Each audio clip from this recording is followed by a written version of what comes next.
Vietnam. The government of Vietnam commits significant human rights violations, including severely limiting the freedoms of speech, press, association, and religion. Congressman Smith was again all too accurate, alas, in referring to Vietnam as a gulag state. It arbitrarily arrests and detains people and mistreats them and denies their right, the other fundamental right that's worth mentioning here today, that is a right to a fair and expeditious trial. Mrs. Jun T. Ngoc Minh, mother of imprisoned Vietnamese labor activist Do Thi Minh Han, will be testifying today. Father Lee, whom Representative Smith has adopted, and we're so grateful, is someone whose cause USCIRF has followed for years. A moment ago, I mentioned Do Thi Minh Han, and Do Thi Minh Han, and I should make her face known to us here today as well. Now, Father Lee. Father Lee, this clergyman, attempting nothing more than to serve his people, has spent more than a decade and a half in prison for the causes of religious freedom, democracy, and human rights. Let's all join together in calling for his immediate release and the immediate release of all other prisoners of conscience in Vietnam and in oppressing states across the globe. Kính thưa quý vị, trong Ủy hội Nhân quyền Toronto, tôi là Trần Thị Ngọc Minh. Hôm nay tôi có mặt ở đây để trình bày câu chuyện về người con gái út của tôi là Đỗ Thị Minh Hạnh, 28 tuổi, một tù nhân lương tâm tại Việt Nam. Chỉ vì giúp đỡ những công nhân khốn khổ, những nông dân bị Cộng sản cướp đất, cướp nhà, mà con tôi bị nhà cầm quyền Cộng sản Việt Nam bắt giam vào tù. Members of the Tom Lantos Human Rights Commission, I'm Trần Thị Ngọc Minh. I'm grateful to be here today to speak about my daughter, our youngest child, Đỗ Thị Minh Hạnh, 28 years old, who's also a prisoner of conscience. And she became prisoner of conscience simply because she was helping the poor factory workers and assisting farmers whose lands and homes were wrongly expropriated by the Vietnamese Communist government. Có lẽ quý vị ngồi đây, tại nước Mỹ này, quý vị không thể biết hết tình cảnh của công nhân tại Việt Nam. Những người trực tiếp làm ra của cải, trong đó có những hàng hóa do họ làm ra được bán sang Hoa Kỳ. Họ đã sống và làm việc trong những điều kiện hết sức tồi tệ. Họ cư trú trong những khu nhà thiếu tiện nghi, mất vệ sinh, chật chội. Có hàng trăm vụ công nhân bị ngộ độc thực phẩm từ bữa ăn do công ty xí nghiệp cung cấp. Họ phải làm việc từ 12 đến 15 giờ mỗi ngày, nhưng chỉ được trả lương bình quân $70 mỗi tháng. Nhiều trường hợp bị chủ không trả lương, không đóng bảo hiểm, sa thải khi ốm đau, gặp tai nạn lao động thì không bồi thường đầy đủ. Họ không được quyền thành lập công đoàn riêng để bảo vệ cho mình. Perhaps as you sit here in the United States of America, you do not know fully the conditions of the factory workers in Vietnam, those who created wealth, including commodities such as shoes, clothes, and other merchandises which were sold to America. They have to work in abysmal conditions and live in slums and unsanitary housings. There have been hundreds of cases of food poisoning as the employers provided factory workers with spoiled food. They work 12 to 15 hours per day and only get paid $70 per month on the average.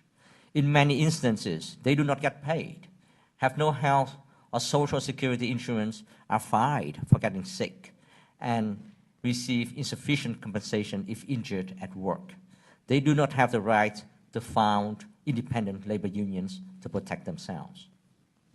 Con gái tôi cùng Nguyễn Hoàng Quốc Hùng, Đoàn Huy Chương và nhiều người khác đã đến giúp đỡ công nhân đấu tranh với giới chủ, bảo vệ các quyền tối thiểu của họ, nhưng cả ba người đều đã bị nhà nước Cộng sản Việt Nam bắt, đánh đập và kết án nặng nề.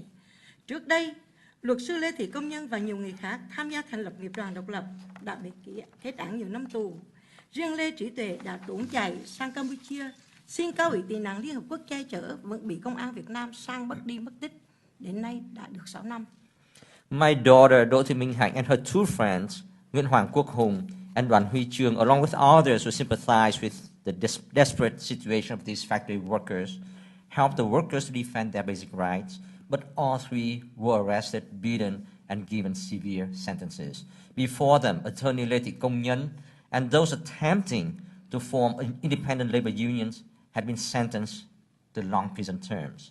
Particularly, Lê Chí Tuệ had to flee to Cambodia to seek the protection of the United Nations High Commissioner for Refugees, but he was reportedly abducted by the Vietnamese police and has disappeared for the past 6 years. Con tôi bị bắt vào ngày 23 tháng 2 năm 2010 tại Di Linh, Lâm Đồng. Tại đây, tôi đã chứng kiến công an bắt và đánh con tôi bể miệng, chảy máu đầy mặt, sau đó đưa đi biệt giam 8 tháng tại Bộ Công an rồi mới đem ra xét xử. My daughter was arrested on February the 23rd, 2010 in Di Linh, Lâm Đồng province, and I witnessed the police beat her, causing serious injuries to her mouth and bleeding all over her face. She was later put in solitary confinement for 8 months at a facility belonging to the Department of Public Security before being brought to trial. Phiên tòa lần thứ nhất vào ngày 26 tháng 10 năm 2010 tại Trà Vinh. Con tôi cùng 2 người bạn không có luật sư bảo chữa và công an đánh đập tàn nhẫn con tôi trước sân tòa. Cả 3 bạn trẻ bị kết án, Hùng 9 năm tù giam, Trương và Hạnh mỗi người 7 năm tù giam. Giữa tháng 3 năm 2011, Công an trại giam Trà Vinh đã cho tù nhân hình sự đánh đập con tôi tại phòng giam. Tháng 4 năm 2011, khi chuyển trại giam từ Trà Vinh về Long An, con tôi đã bị còng tay, xích chân, bịt miệng và bị đánh đập trong xe thùng chở tù. Ngày 6 tháng 5 năm 2011, con tôi lại bị chuyển về Bình Thuận. Tại đây con tôi bị chuyển qua nhiều phân trại giam. Công an cưỡng bức con tôi làm cả xuất khẩu. Con tôi liên tục phản đối cưỡng bức lao động trong nhà tù. Cuối tháng 4 năm 2013, con tôi bị chuyển đến trại giam Đồng Nai. Con tôi cũng bị cưỡng bức làm hạt điều xuất khẩu. Con tôi đã phản đối việc cưỡng bức lao động và ngược đãi tù nhân, thì bị công an cho nhiều tù nhân hình sự đánh con tôi cùng một lúc. Trong đó một lần bị đánh khi đang tắm không mảnh vải che thân. Hậu quả là con tôi đã đau đầu, thần kinh đầu. Con tôi bị teo và đau nhức một bên ngực trái và có khối u trong ngực, nhưng nhà tù không cho điều trị chuyên khoa.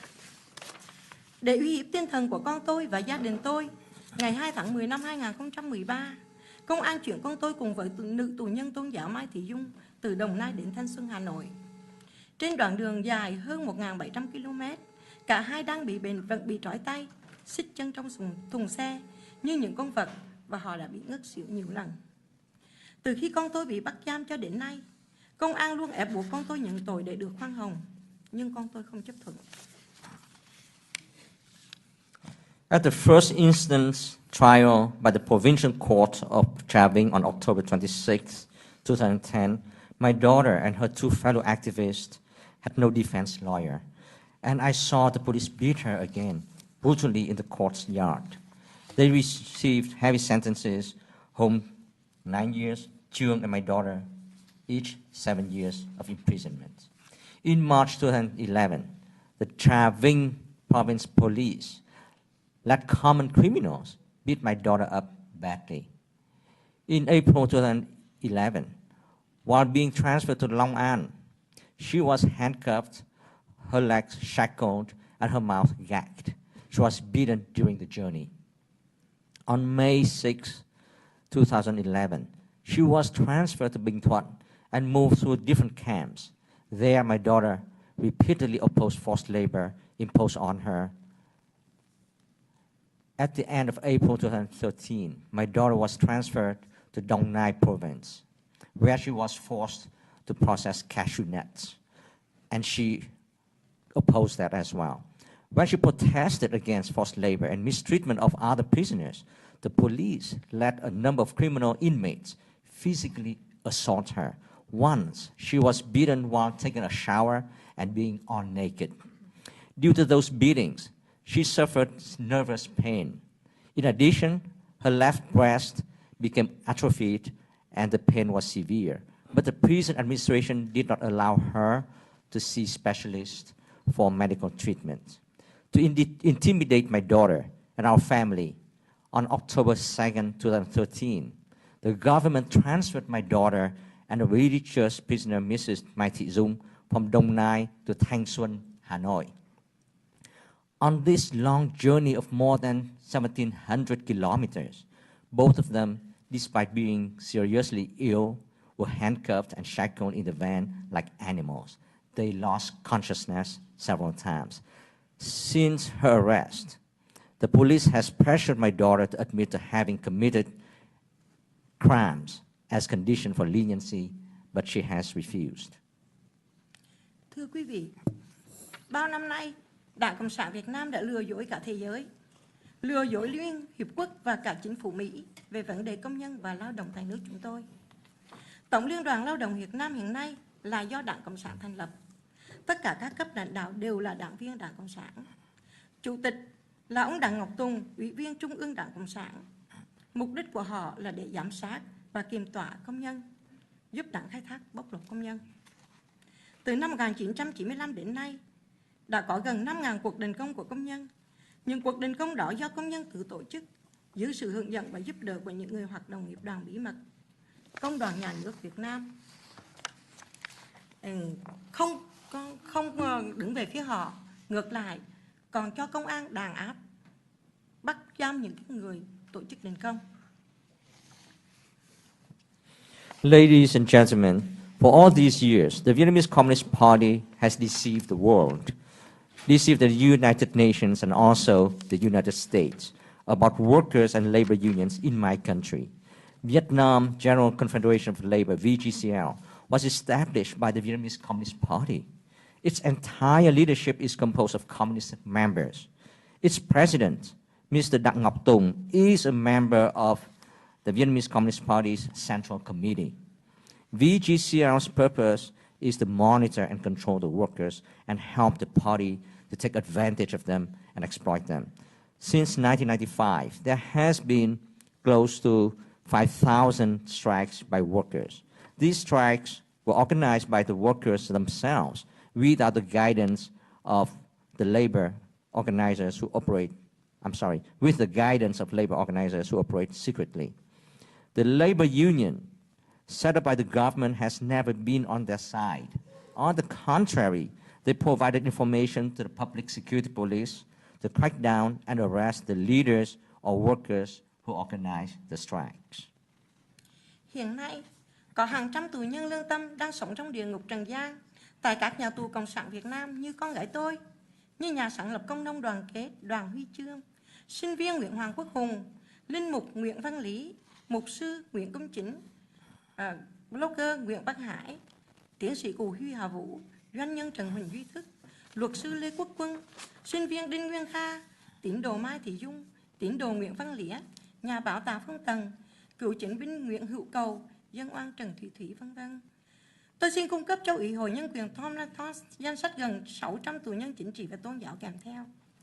Danh sách tù nhân này do các cựu tù nhân chính trị và thân nhân, bạn bè các tù nhân cung cấp thông tin. Với danh sách các tù nhân này, tôi mong được quý vị và các tổ chức nhân quyền trên toàn thế giới quan tâm đến họ, cũng giống như con tôi vậy. Presently in Vietnam, there are hundreds of prisoners of conscience who live in hell on earth. That is what prisons in Vietnam truly are, like my daughter. They are United Farmers and Workers Organization member Đoàn Huy Chương, college student Nguyễn Hoàng Quốc Hùng, Reverend Nguyễn Văn Lý, Pastor Nguyễn Công Chính, journalist Nguyễn Văn Hải, Dr. Cụ Huy Hà Vũ, businessman Trần Huỳnh Duy Thức, attorney Lê Quốc Quân, college student Đinh Nguyên Kha, person of faith Nguyễn Văn Lĩa, journalist Tạ Phong Tần, South Vietnamese veteran Nguyễn Hữu Cầu, victim of justice Mai Thị Dung, on and on. I would like to present to the Tom Lantos Human Rights Commission the list of some 600 political and religious prisoners as attachments. These lists have been compiled by advocates in Vietnam and family members of those prisoners themselves. And with that list, I hope that this commission will mobilize the world to work on getting them, set them free unconditionally. Tôi biết đã có nhiều tổ chức quốc tế đến Việt Nam để thị sát cuộc sống của giới công nhân, nơi giam giữ tù nhân, Các tổ chức ấy đã bị nhà nước Việt Nam lừa gạt bằng cách chuẩn bị sẵn một số nhà trọ của công nhân, nhà ngục của tù nhân rất tiện nghi sạch sẽ, huấn luyện một số công nhân và tù nhân nói về phái đoàn các nước những lời tốt đẹp nhưng dối trá về điều kiện ăn ở, làm việc tại nước Cộng hòa xã hội chủ nghĩa Việt Nam. I know that there are many international organizations coming to Vietnam to inspect the living conditions of workers and the detention conditions of prisoners. These organizations have been deceived by the Vietnamese government, which prepare some nice and comfortable living compounds for workers and some clean cells for prisoners just for show, and train a number of workers and inmates to speak highly but deceitfully about the workplace or prison conditions in the Socialist Republic of Vietnam. Ít ai biết rằng đằng sau bức tường được trang trí xinh đẹp là địa ngục khủng khiếp của tù nhân. Hàng trăm nhà tù to lớn trải dài khắp trên đất nước Việt Nam là những công xưởng sản xuất hàng hóa xuất khẩu như hạt điều, hàng thủ công mỹ nghệ. Người tù làm việc không được đạt chỉ tiêu sẽ bị biệt giam hay bị trừng phạt. Cai tù và nhà tù ngày càng giàu thêm nhờ việc bóc lột những người bị giam giữ. Few people are aware that behind the beautifully decorated walls is the living hell that prisoners must face. Hundreds of prisons spreading throughout the country are factories producing goods for export, including cashew nuts and handicraft products. Prisoners do not meet the quota, are sent to solitary confinement or punished. Prison wardens and authorities have become increasingly wealthy by exploiting detainees. Tôi rất ngạc nhiên và cảm thấy chua chát khi nghe các phát biểu của nhiều chính khách, các bảng điều trần của một số chính phủ, một số tổ chức ca ngợi nhà cầm quyền Cộng sản Việt Nam đang có tiến bộ về nhân quyền, về chính sách tôn giáo, về chế độ lao động. I'm very surprised and feel bitter when hearing statements by politicians, reports by a number of governments and organizations that laud the Vietnamese government for its progress on human rights, its policies towards religions and labor conditions. Kính thưa quý vị, tôi hiểu quyền lợi kinh tế quốc gia đối với nước Mỹ là tối thượng. Nhưng đối với chúng tôi, nước Mỹ cũng là tấm gương tranh đấu cho nhân quyền. Vì vậy mà tôi có được hôm nay tại nơi đây. Ladies and gentlemen, I understand that economic interests are of top priority for the United States. However, in my eyes, the United States is also the role model in the fight for human rights. That's exactly why I'm present here today.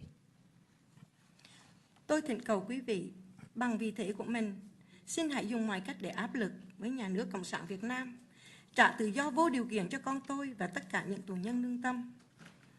Nhất là trong khi Hoa Kỳ đang thương thảo hiệp ước đối tác xuyên Thái Bình Dương TPP với nhà cầm quyền Cộng sản Việt Nam.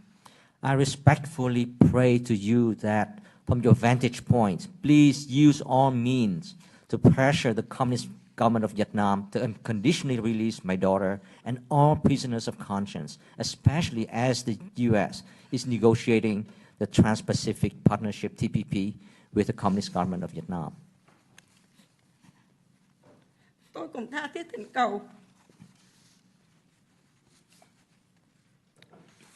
quý vị giúp đỡ tôi kịp thời can thiệp với nhà nước Cộng sản Việt Nam cho gia đình tôi bảo lãnh con tôi ra ngoài để đến bệnh viện điều trị căn bản mà chúng tôi nghĩ với triệu chứng ung thư đã phát hiện có khối u trong ngực trái của con tôi. Đỗ Thị Minh Anh. I also respectfully request your intervention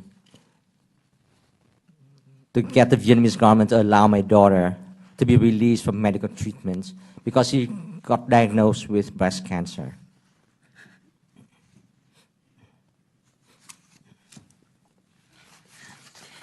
Xin cảm ơn quý vị.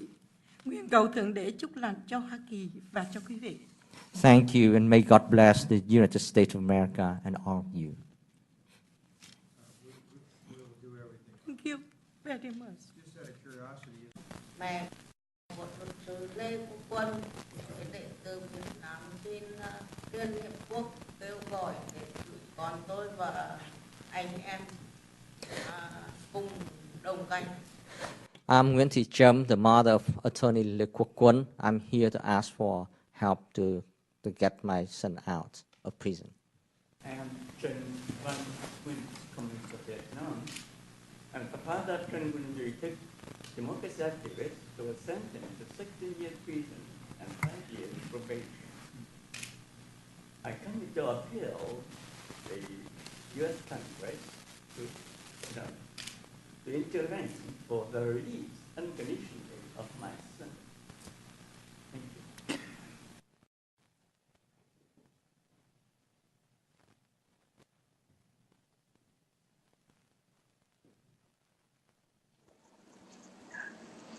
Kính thưa quý vị, tôi là Võ Văn Bửu, chồng của tù nhân lương tâm Mai Thị Dung, hiện đang bị giam tại thủ đô Hà Nội, Việt Nam, cách nhà tôi 2.000 cây số. Vợ tôi đang mang các chứng bệnh hiểm nghèo mà không được đưa đi chữa trị hơn 7 năm nay. Lần thăm cách đây 2 tuần, vợ tôi đi không nổi, phải nhờ người dìu. Vợ tôi tay chân bị sưng, phù, tóc rụng gần hết. Vợ tôi bị giam giữ về đối xử dã man vô nhân đạo, chỉ vì đấu tranh đòi quyền tự do trên tôn giáo, giáo hòa hảo mà bị xử tù 11 năm vì tội gây rối trật tự công cộng. Rất mong quý vị hãy cứu giúp vợ tôi, nếu không vợ tôi sẽ phải bị chết trong tù. Xin chân thành cảm ơn.